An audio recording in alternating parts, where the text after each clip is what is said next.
Hello students, आज अपने करेंगे सेक्स और रिप्रोडक्शन इन फ्लोरिंग प्लांट्स का 9वां पार्ट। देखिए, मैंने बोर्ड पर अपने फ़ोन नंबर लिख रखे हैं। अगर आपको कोई दिक्कत है टॉपिक से संबंधित तो आप मुझे कॉल करके अपनी दिक्कत बता सकते हैं।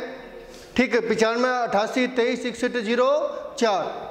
कल अपनों ने पढ़ा था माइक्रोस्पोर के बारे में, लघु बीजाणुओं की संरचना के बारे में, और मैंने आपको ये बताया था कि जो लघु बीजाणु हैं उसका साइज 25 से 50 माइक्रोमीटर के बीच में होता है। ठीक है, और जो माइक्रोस्पोर यानी लघु बीजाणु हैं वो एक कोशिकीय और एक केंद्र की यूनिसेलुलर यूनिन्यूक्लिएट संरचना है। और जो लघु बीजाणु हैं वो दोहरे आवरण से घिरा हुआ होता है। बाहरी आवरण एक्साइन और आंतरिक आवरण इंटाइन। एक्साइन यानी बाह्यचोल, इंटाइन यानी अंतःचोल। एक्साइन स्पोरोपोलिनिन का बना होता है और इंटाइन पेक्टोसेलुलोज का बना होता है। ये बहुत ज़्यादा इंपॉर्टेंट है अभी, स्पोरोपोलिनिन। ठीक है, तो ये इसका डायग्राम हो गया। और अंदर एक वैक्यूल है, इसमें रिक्तिका अपनों ने शो की है, और ये न्यूक्लियस है, केंद्रक है। ठीक है, यहाँ पर क्वेश्चन इस प्रकार आता है कि जो परागकण हैं वो जीवाश्म के रूप में मिलते हैं। क्यों? इसका आंसर क्या होगा? क्योंकि जो परागकण हैं, ठीक, उनकी जो बाह्य चोल है वो स्पोरोपोलिनिन नामक पदार्थ की बनी होती है। और ये जो स्पोरोपोलिनिन है इसका जैविक अपघटन संभव नहीं है।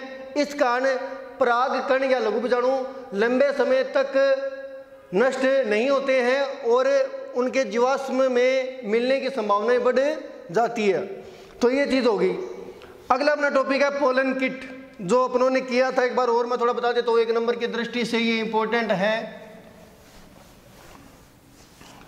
पोलन किट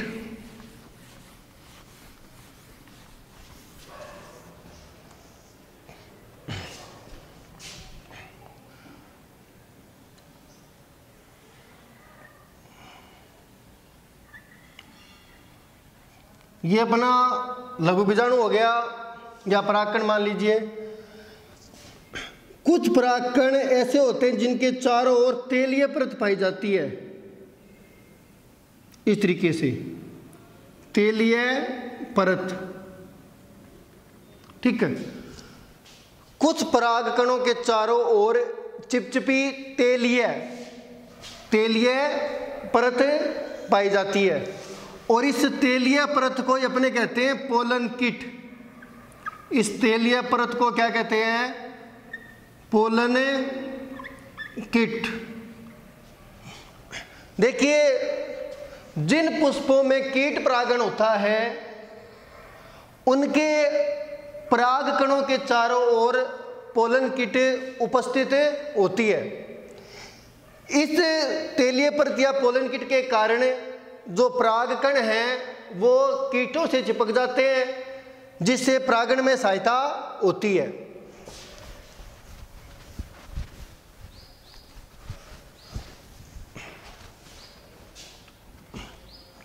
देखिए, अगला अपना टॉपिक है पोलन एलर्जी, पराग एलर्जी।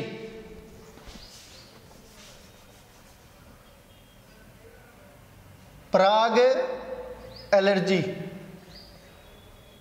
Pollen allergy. देखिए, अनेक प्रकार के परागकण एलर्जी के लिए उत्तरदायी है। जो परागकण होते हैं, ठीक, परागकणों की जो बाह्य सतह है उन पर प्रोटीन पाई जाती है। ठीक, और ये प्रोटीन ही एलर्जी का कारण बनती है। ठीक, कुछ प्लांट ऐसे हैं जिनके परागकण अगर व्यक्ति के संपर्क में आते हैं या व्यक्ति उन परागकणों के संपर्क में आता है तो व्यक्ति में एलर्जी के लक्षण उत्पन्न होते हैं। ठीक, मैं कुछ प्लांट के नाम लिख रहा हूं जिनके परागकण मानव में एलर्जी उत्पन्न करते हैं। पार्थेनियम, ठीक, एक हो गया पार्थेनियम जिसको अपने कहते हैं गाजर घास। फिर चिनोपोडियम एक और उदाहरण हो गया, चिनोपोडियम। एक और लिख देते हैं सोरगम, ज्वार।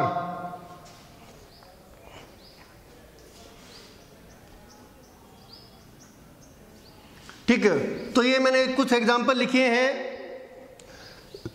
जब कोई मनुष्य इन पादपों के परागकणों के संपर्क में आता है तो उसमें एलर्जी के लक्षण उत्पन्न हो जाते हैं।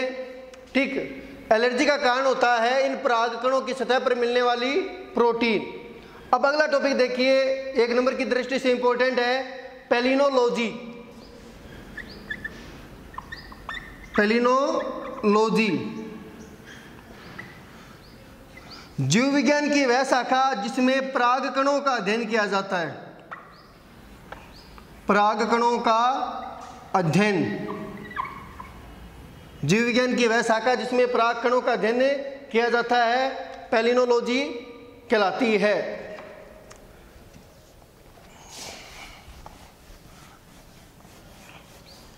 अगला भी टॉपिक 1 नंबर की दृष्टि से इंपॉर्टेंट है, परागकणों के उपयोग।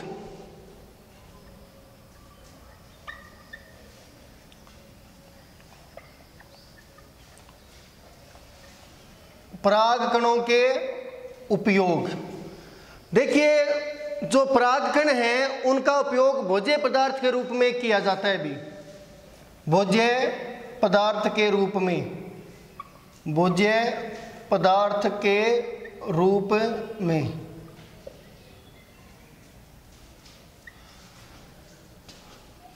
देखिए, जो परागकण हैं वो पोषक तत्वों से भरपूर होते हैं और पश्चिमी देशों में पराग उत्पाद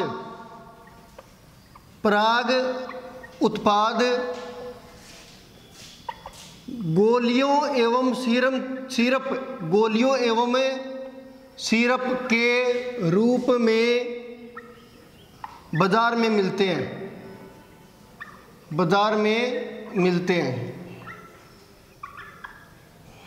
जो परागकण हैं उनमें पोषक तत्व ठीक मात्रा में मिलते हैं। इस कारण पश्चिमी देशों में, ठीक है, पश्चिमी देशों में अनेक उत्पाद ऐसे हैं, भोज्य पदार्थ या खाने योग्य जो प्रोडक्ट है ऐसे हैं जिनके निर्माण में परागकण काम में लिए जाते हैं। ठीक है, तो इन परागकणों की गोलियां बनाई जाती है या परागकण जो होते हैं उनसे सिरप बनाई जाती है और मार्केट में ये उपलब्ध भी है। ठीक, खाने के काम आते हैं। शरीर में पोषक तत्वों की अगर कुछ कमियां आ गई है तो उनको ये जो उत्पाद है ये अपने यूज कर सकते हैं। नंबर 2 क्या इसमें आगे करते हैं अपने, खिलाड़ी जो है या जो धावक है इनको अपनी कार्य क्षमता बढ़ानी होती है। जो खिलाड़ी है या जो धावक है या जो घोड़े होते हैं दौड़ वाले, जो रेसिंग हॉर्स है, ठीक, इनमें कार्य क्षमता बढ़ाने के लिए परागकणों का उपयोग किया जाता है। यानी जो खिलाड़ी है, धावक है या जो दौड़ने वाले घोड़े हैं, अगर उनको बढ़िया परफॉर्मेंस चाहिए तो वो परागकणों का उपयोग कर सकता है। अगर कोई खिलाड़ी या धावक परागकणों को खाता है, ठीक, तो उसकी कार्य क्षमता बढ़ जाती है। अब ऐसा नहीं है कि कोई भी प्लांट उसके परागकणों को, ठीक है, सारे प्लांट जो हैं, ये नहीं है कि सारे प्लांट हैं उनके परागकण अपने खा सकते हैं, ऐसा नहीं है। कुछ सिलेक्टेड प्लांट ही होते हैं जिनके परागकण खाने योग्य होते हैं, जिनमें पोषक तत्व प्रचुर मात्रा में मिलते हैं। आगे देखिए, कॉस्मेटिक क्रीम बनाने में, कॉस्मेटिक क्रीम बनाने में, कॉस्मेटिक क्रीम बनाने में जैसे कि fair and lovely cosmetic cream है। अब इसका मतलब ये नहीं है कि फेयर एंड लवली बनाने में परागकणों का उपयोग होता ही है, ठीक है। वो तो जब आप रिसर्च करोगे तो आपको पता चलेगा कि फेयर एंड लवली कैसे बनती है। बाकी मैं आपको बता रहा हूँ कि कईयों को पता नहीं है कि कॉस्मेटिक क्रीम क्या होती है। जैसे कि फेयर एंड लवली हो गई, आगे देखिए अगला टॉपिक अपना परागकण जीवन काल। परागकण जीवन काल।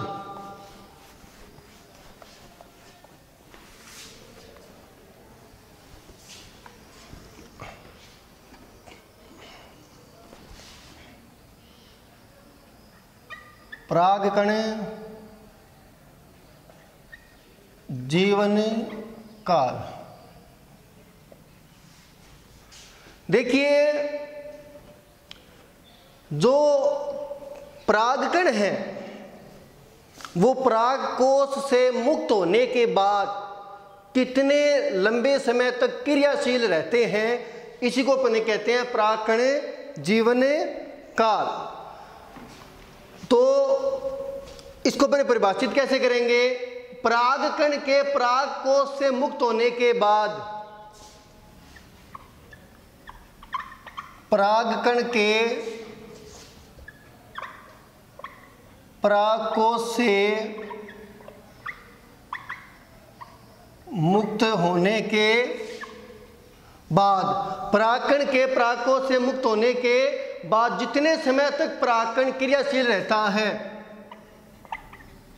जितने समय तक परागकण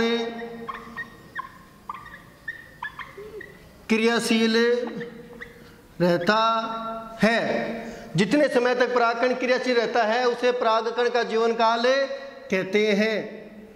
उसे परागकण का जीवन काल कहते हैं। ठीक। अब देखिए जो अनाज है, ठीक, या जो धान्य है, जैसे कि चावल हो गया, गेहूं हो गया, चावल गेहूं, इनके परागकण ओनली 30 मिनट तक जीवित रह सकते हैं।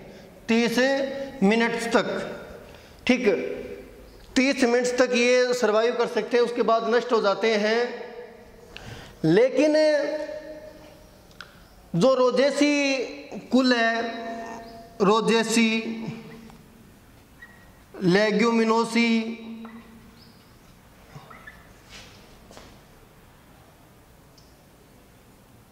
Leguminosae, Rosaceae, Leguminosae, Solanaceae. Rosaceae में गुलाब आ गया, लेग्यूमिनोसी में दाल ये आ गई, दाल वगैरह, सोलेनेसी में आलू आ गया। इनके परागकण कई महीनों तक जीवित रहते हैं भी, कई महीनों तक जीवित रहते हैं।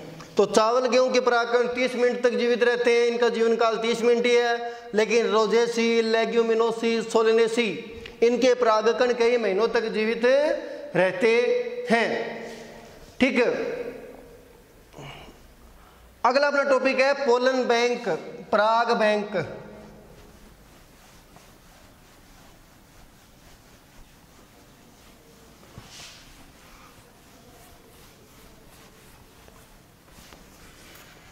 पराग बैंक, पोलन बैंक।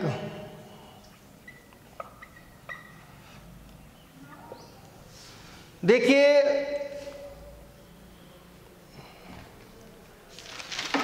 जो परागकण हैं उनको अपने कम तापमान पर द्रव नाइट्रोजन में, परागकण जो है उनको कम तापमान द्रव नाइट्रोजन में, और द्रव नाइट्रोजन का टेम्परेचर कितना होता है अभी? -196 डिग्री सेल्सियस, -196 डिग्री सेल्सियस। तो जो परागकण है उनको कम तापमान पर, ठीक, कम तापमान अपने कैसे परागकणों को उपलब्ध कराएंगे कि परागकणों को द्रव नाइट्रोजन में रख देंगे, और द्रव नाइट्रोजन जो है उसका तापमान बहुत ही कम होता है, -196 डिग्री सेल्सियस। तो ये जो परागकण है ये लंबे समय तक सक्रिय रहते हैं। ठीक, यानी अगर अपने परागकणों को द्रव नाइट्रोजन में रख दें तो परागकण लंबे समय तक संग्रहित किए जा सकते हैं, लंबे समय तक उनका अपने संग्रह कर सकते हैं, वो सक्रिय रहते हैं। इसको कहते हैं पोलन बैंक, पराग बैंक। इन संग्रहित, यानी संग्रहित का मतलब परागकण जो उन्होंने द्रव नाइट्रोजन में डाल रखे हैं उनका संग्रह कर रखा है। इन संग्रहित परागकणों का उपयोग भविष्य में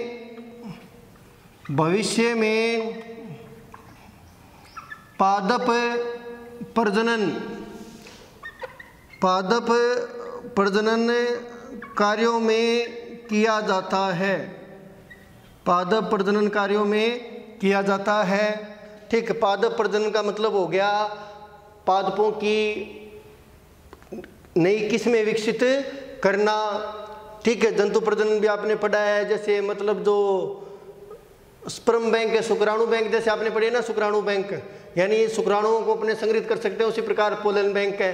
और पोलन बैंक जो है, इनमें जो परागकण हैं, इन संग्रहित परागकणों का उपयोग भविष्य में पादप प्रजनन कार्यों में किया जाता है, यानी पादपों की नई किस्में विकसित करने में या किस्मों को सुधारने में। ठीक है,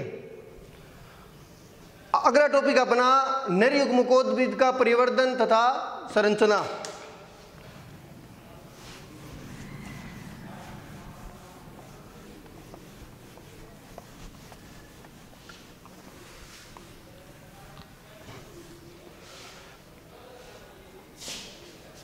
अगला टॉपिक अपना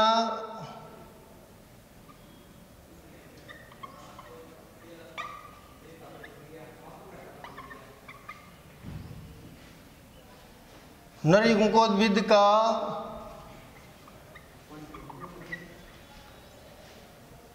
परिवर्धन तथा संरचना।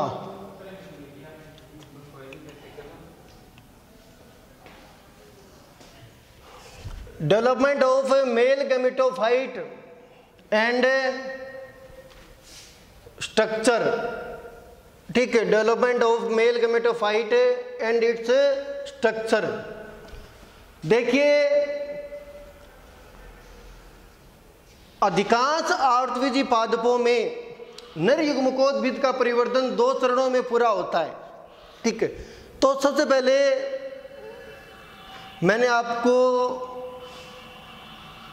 बताया भी था, वो देखिए कि नर युग्मकोद्भिद क्या है या युग्मकोद्भिद क्या है, मैंने आपको बताया था। ठीक है, युग्मकोद्भिद वो अवस्था है जो युग्मक बनाती है, और नर युग्मकोद्भिद तो क्या बनाएगी, नर युग्मक। और नर युग्मकोद्भिद का विकास कितने चरणों में होता है अभी, 2 चरणों में। अधिकांश पादपों में, आवृतबीजी पादपों में या फ्लावरिंग प्लांट्स में नर युग्मकोद्भिद का परिवर्तन 2 चरणों में संपन्न होता है, 2 चरणों में संपन्न होता है। पहला चरण है परागण से पूर्व परिवर्तन, परागण से पूर्व परिवर्तन। दूसरा है पश्च परागण परिवर्तन, पश्च परागण परिवर्तन, यानी परागण से पहले और परागण के बाद, ये 2 हो गए। तो अपने पहला करते हैं परागण से पूर्व परिवर्तन।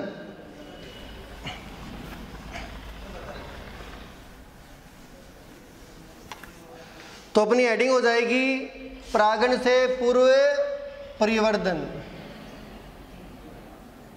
परागण से पूर्व परिवर्तन।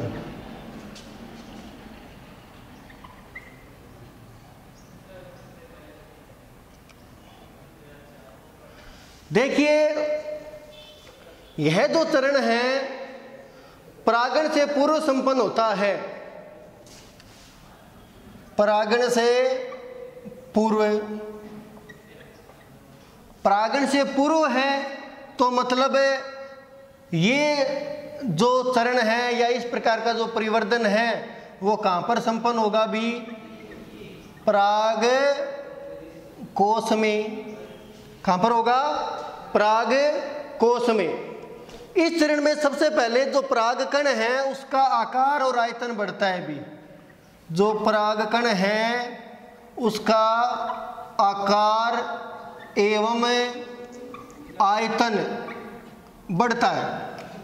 आकार एवं आयतन बढ़ता है और उसके पश्चात परागकण में समसूत्री विभाजन होता है भी। ठीक है, फिर क्या होगा? जो परागकण है उसमें समसूत्री विभाजन होगा। समसूत्री विभाजन होगा और समसूत्री विभाजन के फलस्वरूप दो असमान कोशिकाएं बनती है भी। दो असमान कोशिकाएं बनती है। जो बड़ी कोशिका होगी उसको अपने कहेंगे कायिक कोशिका, कायिक कोशिका, और जो छोटी कोशिका होगी उसको कहेंगे जनन कोशिका। कायिक को इंग्लिश में कह देंगे अपने वेजिटेटिव और जनन को कह देंगे जर्म या जनरेटिव। जर्म या जनरेटिव। ठीक है, तो अपने बात कर रहे हैं परागण से पूर्व परिवर्तन की। तो परागण से पूर्व परिवर्तन यानी ये जो परिवर्तन का जो चरण है ये परागण से पूर्व होगा। परागण से पूर्व होगा तो मतलब ये जो प्रक्रिया है, ठीक है, या ये जो चरण है परिवर्तन का, ये कहाँ पर संपन्न होगा? पराग कोश में। ठीक, और इसमें क्या होगा? जो परागकण है आकार एवं आयतन में बढ़ेगा। फिर परागकण में समसूत्री विभाजन होगा और समसूत्री विभाजन के फल स्वरूप दो असमान कोशिकाएं बनेगी। जो बड़ी कोशिका है उसको कहेंगे कायिक कोशिका, इंग्लिश में वेजिटेटिव सेल, और जो छोटी कोशिका उसको कहेंगे जनन कोशिका, जर्म, GERM, जर्म या जनरेटिव सेल। ठीक है, तो ये जो अपनों ने लिखा है उसको अपने डायग्राम से भी शो कर देते हैं।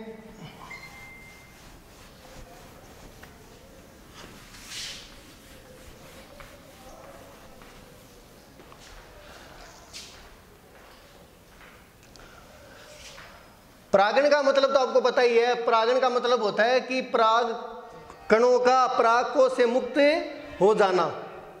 अब देखिए डायग्राम अपने बना रहे हैं कि ये मान लीजिए अपना लघु बीजाणु है। ये क्या है? लघु बीजाणु। और ये है वैक्यूल। ये है वैक्यूल।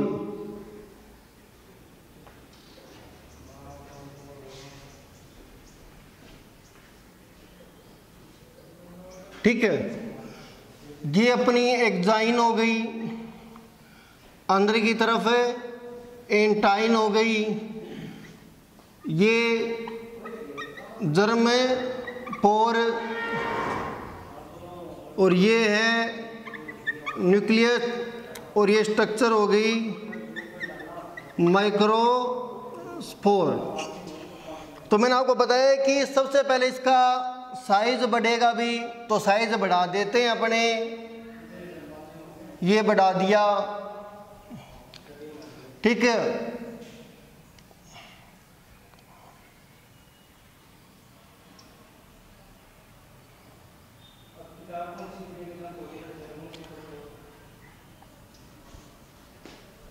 देखिए जैसे प्रक्रिया आगे बढ़ेगी जो वैक्यूल्स है, जो रिक्तिकाएं हैं वो गायब हो जाएगी। तो यहाँ पर अपनों ने यहाँ पर ये जो बनाया ना स्ट्रक्चर, ये रिक्तिकाएं हैं। तो ये जो वैक्यूल्स है या जो रिक्तिकाएं हैं यहाँ पर अपनों ने शो नहीं की है, यानी वो गायब हो गई है और साइज भी अपनों ने बढ़ा दिया है। अब देखिए मैंने आपको बताया था कि अब इसमें समसूत्री विभाजन होगा। तो जब समसूत्री विभाजन होगा तो पहले केंद्रक विभाजन होगा और उसके बाद में कोशिका द्रव्य विभाजन होगा। तो अपने पहले शो कर देंगे केंद्रक विभाजन, ठीक है।